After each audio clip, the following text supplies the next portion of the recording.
Santa María y Gabriela Villalobos. Bueno, mañana comienza la discusión del proyecto que busca modernizar el sistema de evaluación de impacto ambiental como parte de la agenda para reducir la permisología, como se le ha llamado a este exceso de permisos sectoriales y también que influye y que abarca, ¿cierto?, una modernización en el sistema de impacto ambiental que fue anunciado la semana pasada. En esta iniciativa se eliminan instancias políticas como por ejemplo el Comité de Ministros y se establece una sola vía de impugnación. Se crea un proceso voluntario de participación temprana, entre muchas otras modificaciones. Y para hablar de la reforma nos acompaña a esta hora en Mercado Central Valentina Durán, directora ejecutiva del Servicio de Evaluación Ambiental. Valentina, muchas gracias por estar con nosotros. Ahí te vemos, te saludamos y muy buenos días. Buenos días, Constanza. Muchas gracias. Bueno, en el momento de presentar el proyecto, ¿cierto? La ministra Maísa Rojas, la ministra de Medio Ambiente, dijo que el proyecto no descuida la protección al medio ambiente, pero sí lo hace más eficiente. ¿Cómo se logran ambas cosas? Bueno, efectivamente, Constanza, hoy en día no es posible pretender eliminar la protección ambiental, ¿no es cierto? Entonces, el presidente Gabriel Boric también ha dicho que un Estado fuerte también es un Estado fuerte, ágil, y un Estado eficiente y, por cierto, un Estado sostenible. Hoy día es un activo de nuestro país que tiene una legislación ambiental que va avanzando, que es exigente y que tenemos mecanismos para hacerla cumplir tanto de manera preventiva como el sistema de evaluación de impacto ambiental, como en el cumplimiento cuando los proyectos se están ejecutando. Así que ese activo no es posible pretender que se elimine, sino que por el contrario, tenemos que buscar formas para ser más eficientes porque eso nos beneficia a todos los actores que participan del sistema, a la inversión, a la ciudadanía también. Claro, la pregunta es, ¿cómo se cumplen? Se entiende que, y se asume que se pueden y se tienen que cumplir ambos requisitos, claro, ¿cierto? O sea, se tiene que garantizar el respeto y la protección del medio ambiente, pero también tiene que ser más eficiente. ¿Cómo se van a cumplir ambas cosas? Bueno, este es un proyecto de ley que en materia de evaluación de impacto ambiental busca asegurar una evaluación más técnica, que dé garantías a toda la sociedad de que es técnica. Y eso se hace a través de... Porque hoy día no se da esa garantía, o por lo menos eso es parte del cuestionamiento que hay. Claro, evidentemente todo esto tiene matices, ¿no es cierto? Pero uno de los cuestionamientos que existe recurrentemente al sistema de evaluación de impacto ambiental y a su sistema recursivo es que tendría en la decisión de calificación ambiental, es decir, si un proyecto se aprueba o no, que tendría un componente político importante. Y ese componente político se dice que se debe a que quienes toman la decisión de aprobar o de rechazar un proyecto tienen una forma de designación que es política, que son los seremis, presididos por los delegados presidenciales en las comisiones de evaluación ambiental, y cuando se recurre de un proyecto aprobado o rechazado por estudio, el Comité de Ministros. Entonces, eso hoy día no da suficientes garantías a la sociedad de que es una decisión exclusivamente basada en méritos técnicos, como todo parece que creemos que debiera ser. Entonces, ese es un aspecto. Ya, y hablando de la parte de la eficiencia, ¿cierto? ¿Cuánto debiera reducirse o en cuánto se podrían reducir los tiempos de tramitación? Porque eso es otra de las grandes críticas que se hace a todo el sistema, ¿cierto? De los permisos, pero también al de evaluación de impacto ambiental, que los proyectos se demoran 10 años en recibir su aprobación o incluso rechazo. ¿Cuánto se deberían reducir los tiempos? Esos 10 años eso no ocurre en la evaluación de impacto ambiental. No, es finalmente en el completo. Sí, por supuesto. Sí. Bueno, en el sistema de evaluación de impacto ambiental existen plazos que están normados y el servicio los cumple siempre, porque existe además el silencio positivo, por lo tanto no queda otra que cumplirlo. Sí ocurren suspensiones porque los titulares de proyecto piden suspensiones para poder llegar con las respuestas, con las aclaraciones.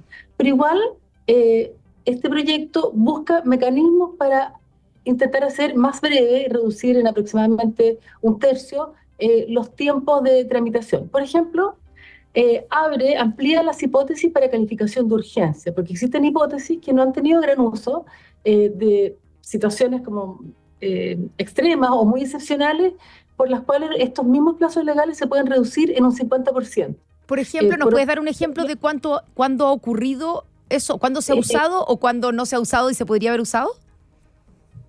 todos los proyectos que tienen que ver como con reconstrucción, con atender a calamidades, situaciones de urgencia. Se ha solicitado y se ha concedido, no ha tenido gran resultado porque también eso requiere que el proyecto esté bien preparado, ¿no es cierto?, para que pueda fluir en el sistema de evaluación de impacto ambiental. Pero es un mecanismo que está ahí disponible y que es hora de poder usarlo de mejor manera. También al crear un sistema único de reclamaciones de recursos administrativos, eso también permite una reducción, porque es que existen distintas vías para impugnar proyectos, que existen discusiones en la jurisprudencia sobre si quien no formula una observación tiene igualmente derecho de recurso administrativo, y eso se termina discutiendo hasta la Corte Suprema. Todo eso nos hace perder tiempo para tener un sí o un no temprano, que es lo que un inversionista naturalmente quiere. Entonces, a través del sistema recursivo y a través de otros mecanismos se van permitiendo ciertos ahorros y mayores eficiencias.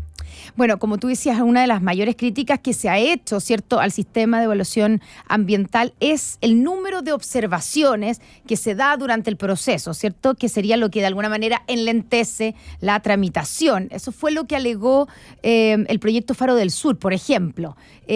¿Cómo se hará frente a esa observación? ¿Cómo cambiaría con este proyecto? Bueno, entre las nuevas herramientas que este proyecto le da al Servicio de Evaluación Ambiental es la facultad de dictar instrucciones generales. Nosotros hoy día, créeme, Constanza, que hacemos nuestros mejores esfuerzos porque nuestra mayor, digamos, interés y uno de los ejes de nuestra gestión es dar mayores certezas técnicas con las herramientas que hoy día tenemos. Uh-huh. Entonces, yo dicto instructivos y tratamos de tener una rectoría técnica exclusiva y excluyente, pero no necesariamente siempre nos hacen caso y eso es normal. Entonces, este proyecto nos da la facultad de dictar instrucciones, como hoy día las tiene la Superintendencia de Medio Ambiente, por ejemplo, instrucciones generales y obligatorias.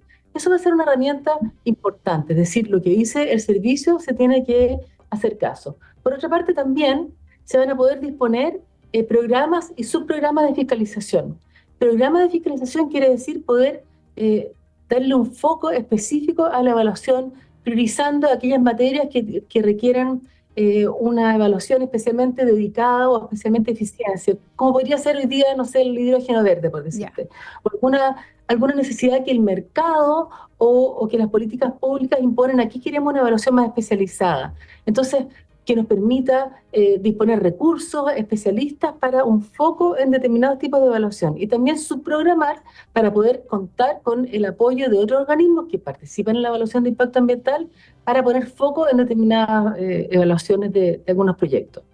Valentina, estamos conversando con Valentina Durán, directora ejecutiva del Sistema de Evaluación Ambiental aquí en Mercado Central. ¿Cómo se garantizará que la participación ciudadana tenga impacto en la tramitación, pero al mismo tiempo no se aumenten los tiempos de tramitación? Porque ahí también hay un cambio en cómo se enfrenta la participación ciudadana.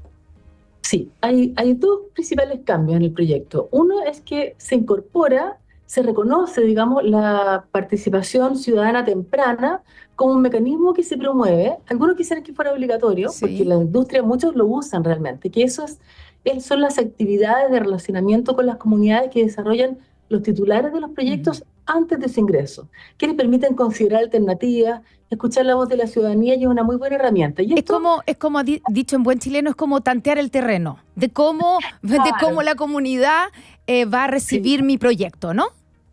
Sí, claro, pero también en ese marco se pueden establecer algunos acuerdos y se puede obtener un conocimiento también importante de la línea de base del territorio. Entonces es una práctica que hoy día existe en algunos casos y aquí se está tratando de estandarizar, pero de manera voluntaria. Como te digo, Constanza, algunos quisieran que fuera obligatoria, pero por ahora de manera voluntaria, dándole un papel al servicio para que pueda acreditar facilitadores que puedan también dar garantías en ese momento que es previo. Y después, durante la evaluación, lo que se hace es que se le quita la necesidad de demostrar el cumplimiento de requisitos cuando la ciudadanía quiere participar en el marco de una declaración de impacto ambiental. Hoy día la participación ciudadana es obligatoria en los estudios, pero no en las declaraciones. Sin embargo, se puede pedir, pero quien pide que se abra un periodo de participación ciudadana, que tiene que ser 2 organizaciones o 10 personas, tiene que demostrar que se producen cargas ambientales. Y eso nosotros, sin perjuicio que nosotros dictamos un instructivo facilitando la participación ciudadana, y hoy día en general, cuando hay una comunidad o un grupo de personas que lo piden, se otorga, igual eso es fuente de judicialización. Sí. Y no tiene sentido estar discutiendo hasta la Corte Suprema si debió abrirse o no un periodo de participación ciudadana.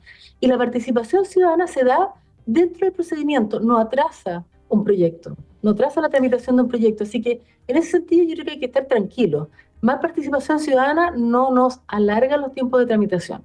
Ya, eso tú puedes dar garantías de eso, digamos, con el nuevo proyecto. Pero lo que el procedimiento. Ya, pero lo que se hacen de alguna manera es como organizar mejor esa participación ciudadana, porque lo que ocurre hoy día, y uno escucha las quejas, sobre todo de quienes presentan proyectos y quienes han tenido que enfrentar todo el proceso, es que muchas veces están o tienen la aprobación ya de todo, van pasando, ¿cierto?, cada una de las etapas de manera positiva o con las mejoras que tienen que hacer, y aparece aparece un alegato o una queja de una comunidad o de una organización que tal vez ni siquiera es parte de la comunidad, pero que se plantea en contra de un proyecto, y que eso puede terminar frenándolo todo. Claro, aquí de lo que se trata, y que es lo que existe también hoy día, es tener canales formales. Uh-huh. Porque eso es finalmente Estado de Derecho, es decir, existe un derecho humano a participar de las decisiones, Sí. y eso es muy importante, y está en el Acuerdo de Escazú, pero esto también tiene que ser ordenado de acuerdo a canales formales en un periodo de tiempo, y formular una observación ciudadana le da derecho al ciudadano a que esa observación sea considerada, y eso consta por escrito en el informe consolidado de evaluación que viene previo a la resolución de calificación ambiental. Así que yo creo que no hay que tenerle miedo a la participación ciudadana. Incluso en los casos de declaraciones de impacto ambiental, a veces hay titulares que quieren que haya participación ciudadana, porque finalmente es darle un cauce formal a esas inquietudes legítimas de la ciudadanía. Claro, el punto es que lleguen a tiempo, como se dice, dentro del proceso, ¿cierto? Y que se puedan... Claro. Y es que tiene un comienzo y un fin. En ese sentido no se va a innovar. Tiene un comienzo y un fin el periodo de participación ciudadana. Nosotros vamos innovando en la gestión del servicio de evaluación ambiental, y eso no es necesario que lo diga la ley, elevando los estándares, la forma como se comunica en un determinado territorio, ¿no es cierto?, o ámbito de influencia, un proyecto, que ingresó un proyecto, que es posible participar. Y en eso hay muchas oportunidades de mejora, que no es necesario hoy día que la ley lo regule. Pero evidentemente en la medida que la gente sepa, que haya mayor transparencia, todo fluye de manera más fácil. Oye, Valentina, y en ese sentido, ¿el proyecto trae algún cambio sobre quiénes pueden participar en un determinado proyecto? O sea, ¿quiénes pueden participar de la participación ciudadana? No hay un cambio en ese sentido. Lo que hay es el cambio de que la participación ciudadana en las declaraciones de impacto ambiental tiene menos requisitos cuando se solicita. Entonces basta que un número de personas acreditadas que demuestren quiénes son y lo hagan formalmente de manera adecuada, pidan que se abra un periodo de participación ciudadana para que los directores regionales o la dirección ejecutiva lo disponga. En eso no hay innovación, dices tú. Pero sí hay una innovación en el sentido de quienes pueden presentar un recurso administrativo en contra de una resolución de calificación ambiental. ¿Y ahí cuál es el cambio? El cambio es que está abierto a cualquier interesado. Eso es muy importante porque hoy día, como existe una restricción de que la ciudadanía puede presentar un recurso siempre que estime que sus observaciones no hayan sido consideradas, en el caso de que no hayan formulado observaciones, buscan otro mecanismo, que es la solicitud de invalidación, y eso se extiende durante 2 años. Entonces la idea es restringir esa fórmula, que es en el fondo el mecanismo que se ha ido encontrando cuando alguien no supo o no quiso o no pudo participar. Entonces se ordena un poco ampliando esa legitimación activa, pero al mismo tiempo acotándola a un periodo de 30 días para las declaraciones y 60 días para los estudios en los cuales se puede presentar un recurso administrativo. Valentina, tú lo decías en el comienzo, uno de los principales cambios aquí en el sistema de evaluación ambiental es que se elimina la figura del comité de ministros y las comisiones regionales. Con eso, ¿se excluye completamente a la política de la instancia de tramitación de un permiso ambiental? Lo importante es que el sistema de evaluación de impacto ambiental no es un espacio de definición de política pública.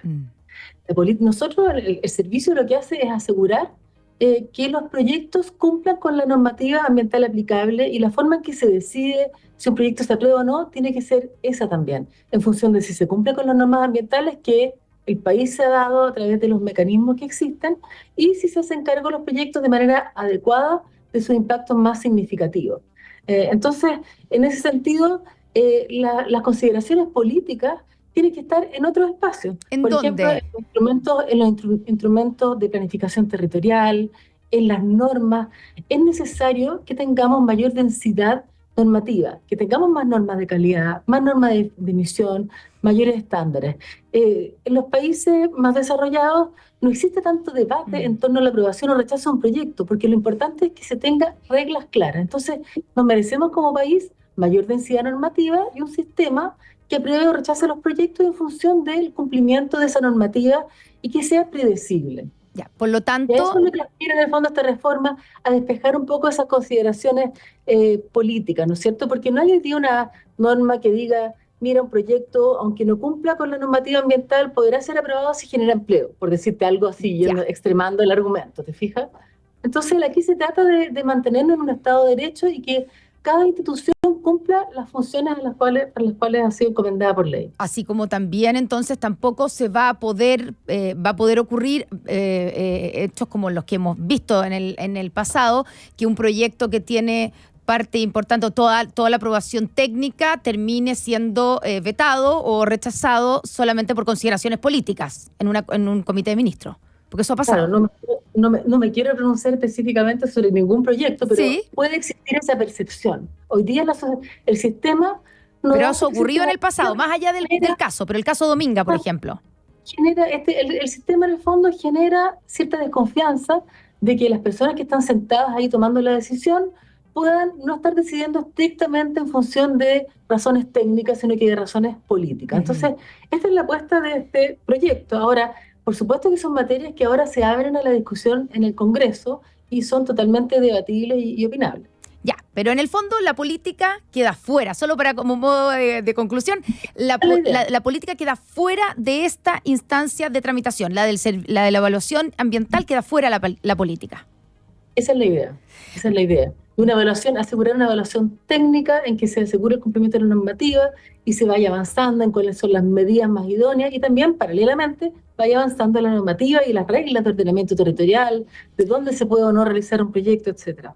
Valentina Durán, directora ejecutiva del Servicio de Evaluación Ambiental, muchas gracias por conversar con nosotros. Vamos a ver cómo empieza, vamos a estar monitoreando, ¿cierto?, la discusión en el Congreso. Comienza mañana en el Senado la discusión de la reforma a este sistema de evaluación ambiental. Muchas gracias, Valentina, que tengas un muy buen día.